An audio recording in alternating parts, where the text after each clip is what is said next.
안녕하세요. 오늘도 복된 날입니다. 오늘은 창세기 38장 1절에서 30절 말씀을 살펴보겠습니다. 일본에 킨츠기라는 예술 기법이 있습니다. 깨진 도자기 조각들을 금으로 붙여 수리하는 기법인데, 수리된 도자기는 이전보다 더 독특하고 아름다운 예술품으로 재탄생합니다. 작가는 도자기의 깨진 틈을 숨기려 하지 않고 오히려 금으로 강조합니다. 우리도 자랑할 수 없는 과거, 지워버리고 싶은 수치스러운 선택들이 가득합니다. 하지만 하나님의 손길이 닿으면 그 상처의 틈새가 구원의 통로가 되는 신비가 일어납니다. 깨진 조각들이 어떻게 위대한 일들로 연결되는지 그 놀라운 복원 과정을 살펴보겠습니다. 요셉은 형들에게 미움받아 애굽에 팔려갑니다. 그러나 훗날 야곱의 집을 살리는 길이 됩니다. 그런데 이야기가 갑자기 유다의 집안에 벌어진 부끄러운 일을 기록합니다. 이 배치는 야곱 집안의 문제를 더 깊이 드러냅니다. 1절에서 5절 말씀입니다. 그 후에 유다가 자기 형제들로부터 떠나 내려가서 아둘람 사람 히라와 가까이 하니라. 유다가 거기서 가나안 사람 수아라 하는 자의 딸을 보고 그를 데리고 동침하니 그가 임신하여 아들을 낳음에 유다가 그의 이름을 엘이라 하니라. 그가 다시 임신하여 아들을 낳고 그의 이름을 오난이라 하고 그가 또다시 아들을 낳고 그의 이름을 셀라라 하니라. 그가 셀라를 낳을 때에 유다는 거십에 있었더라. 유다는 형제 공동체에서 떨어져 나가 가나안 사람들과 연결됩니다. 유다는 아둘람 사람 히라와 가깝게 지냅니다. 그리고 가나안 사람의 딸과 결혼합니다. 아브라함은 이삭의 아내를 가나안 여인 중에서 얻지 않게 했고 이삭도 야곱에게 그렇게 했습니다.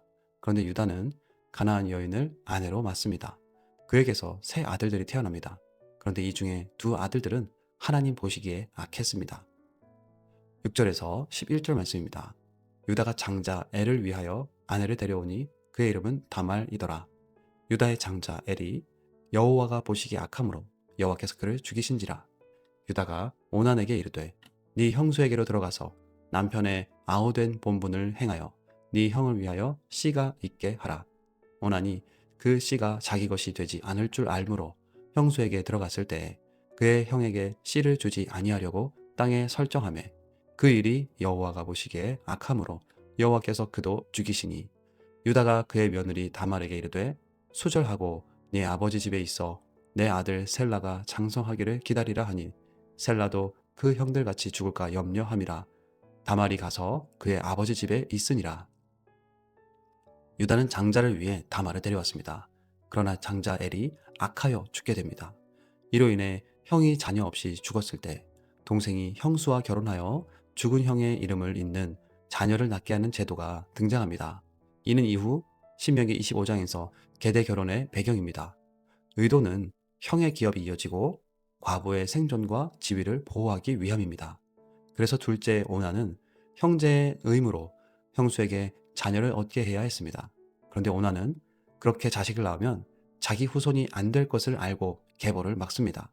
이 일로 오난도 하나님께 죽임당합니다. 두 아들의 죽음은 유다 집안의 심각한 영적 상태를 드러냅니다. 유다는 셋째가 자라면 그로 자식을 얻게 하겠다며 며느리 다말을 본가로 보냅니다. 하지만 셀라도 죽을까 염려했습니다. 유다는 마치 다말이 불길한 여인처럼 여겼습니다. 이는 다말에게 큰 불의를 행하는 것입니다. 다말은 유다의 집안으로 들어온 며느리입니다. 남편은 잃었지만 형제에게 자녀를 얻을 권리도 받지 못하고 돌려보내집니다. 이것이 유다 집안의 심각한 영적 상태였습니다. 그런데 유다의 아내도 죽음을 맞이합니다. 12절에서 19절까지의 말씀입니다. 얼마 후에 유다의 아내 수아의 딸이 죽은지라. 유다가 위로를 받은 후에 그의 친구 아들람 사람 히라와 함께 딥나로 올라가서 자기의 양털 깎는 자에게 이르렀더니 어떤 사람이 다말에게 말하되 네 시아버지가 자기의 양털을 깎으려고 딥나에 올라왔다 한지라. 그가 그 과부의 의복을 벗고 너울로 얼굴을 가리고 몸을 휩싸고 딥나 길 곁 에나임 문에 앉으니 이는 셀라가 장성함을 보았어도 자기를 그의 아내로 주지 않음으로 말미암음이라. 그가 얼굴을 가리었으므로 유다가 그를 보고 창녀로 여겨 길 곁으로 그에게 나아가 이르되 청하건대 나로 네게 들어가게 하라 하니 그의 며느리인 줄을 알지 못하였음이라. 그가 이르되 당신이 무엇을 주고 내게 들어오려느냐. 유다가 이르되 내가 내 떼에서 염소 새끼를 주리라. 그가 이르되 당신이 그것을 줄 때까지 담보물을 주겠느냐? 유다가 이르되 무슨 담보물을 네게 주랴? 그가 이르되 당신의 도장과 그 끈과 당신의 손에 있는 지팡이로 하라. 유다가 그것들을 그에게 주고 그에게로 들어갔더니 그가 유다로 말미암아 임신하여더라. 그가 일어나 떠나가서 그 너울을 벗고 과부의 의복을 도로 입으니라.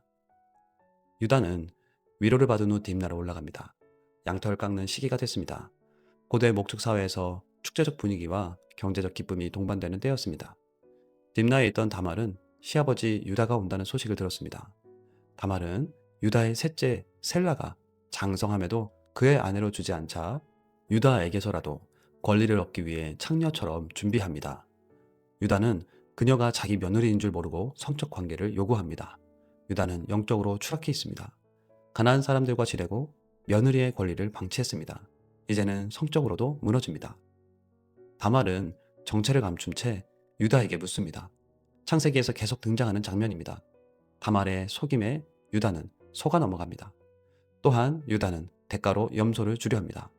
야곱이 이삭을 속일 때도 유다와 형제들이 야곱을 속일 때도 염소였습니다. 유다는 이제 자신이 속게 됩니다. 다말의 담보물 요구에 유다는 도장, 끈, 지팡이를 줍니다. 이것은 개인 신분을 나타내는 물건들입니다. 유다는 그것들을 주고 다말과 동침합니다. 다말은 임신합니다. 유다가 셀라를 통해 주지 않은 후손의 권리를 다말은 유다 자신을 통해 얻게 됩니다. 이어지는 20절에서 23절입니다. 유다가 그 친구 아둘람 사람의 손에 부탁하여 염소 새끼를 보내고 그 여인의 손에서 담보물을 찾으려 하였으나 그가 그 여인을 찾지 못한지라.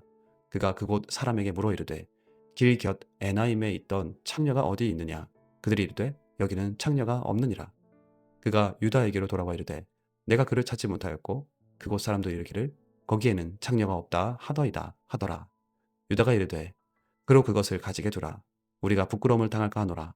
내가 이 염소 새끼를 보냈으나 그대가 그를 찾지 못하였느니라. 유다는 친구 히라를 보내서 값을 치르려 합니다. 그리고 개인 물품을 챙기려 합니다. 하지만 다말은 이미 사라졌습니다. 그리고 유다의 물품들은 그녀에게 남아 있습니다.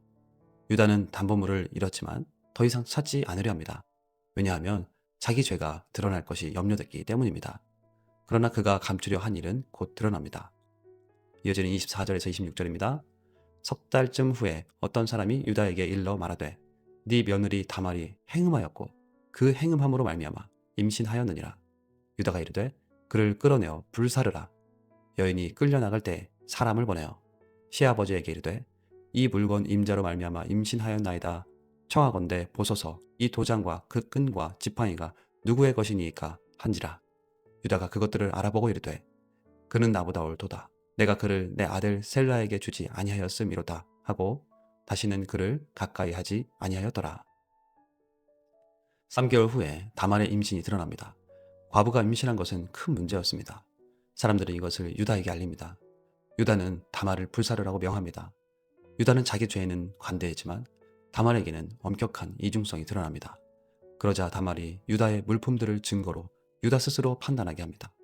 유다는 그녀가 자신보다 의롭다고 인정합니다. 유다는 여기서 자기의 죄를 인정합니다.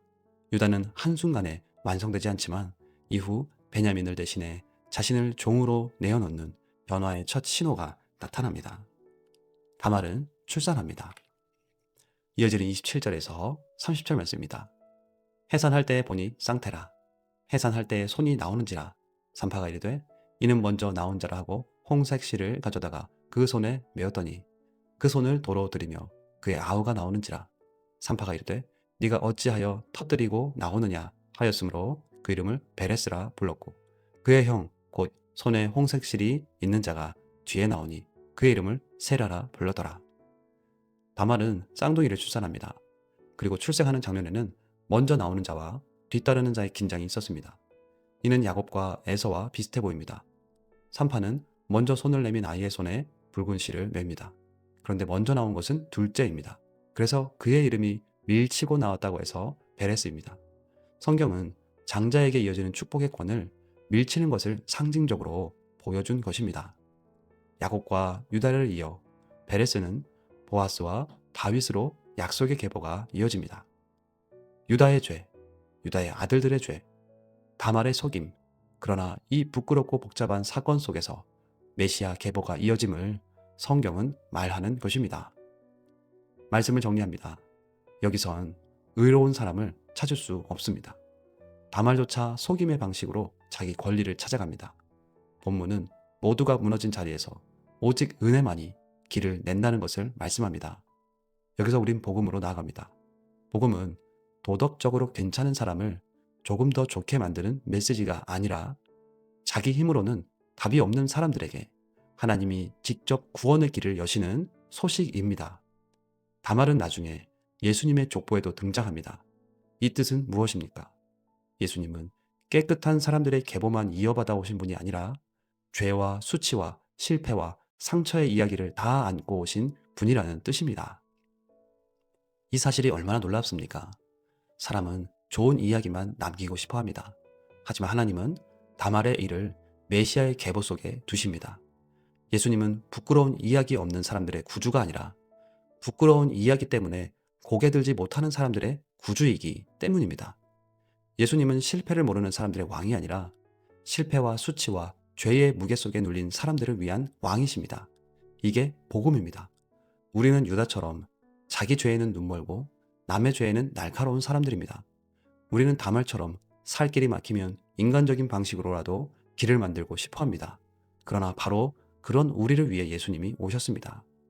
예수님은 우리의 수치를 덮어주시기만 하는 분이 아닙니다. 그 수치를 자기 몸으로 짊어지시고 십자가로 가신 분입니다. 그래서 우리는 더 이상 숨기고 꾸미는 사람으로 살지 않고 회개하고 은혜를 붙드는 사람으로 살아갈 수 있습니다. 이 복음을 붙들고 우리의 수치보다 크신 예수님을 바라보며 살아가는 저와 여러분 되시길 바라고 축복합니다. 이 시간 하나님 앞에 섭니다. 남의 죄에는 엄격하고 내 죄에는 관대한 이중성을 회개합니다. 이를 위해 주님이 오신 주님의 사랑과 용서로 돌이키게 하옵소서. 오늘도 하나님의 일하심이 죄와 수치의 자리에서 건져주실 것을 소망합니다. 우리를 인도하여 주의 길로 걸어가게 하옵소서. 기도하며 나아가겠습니다.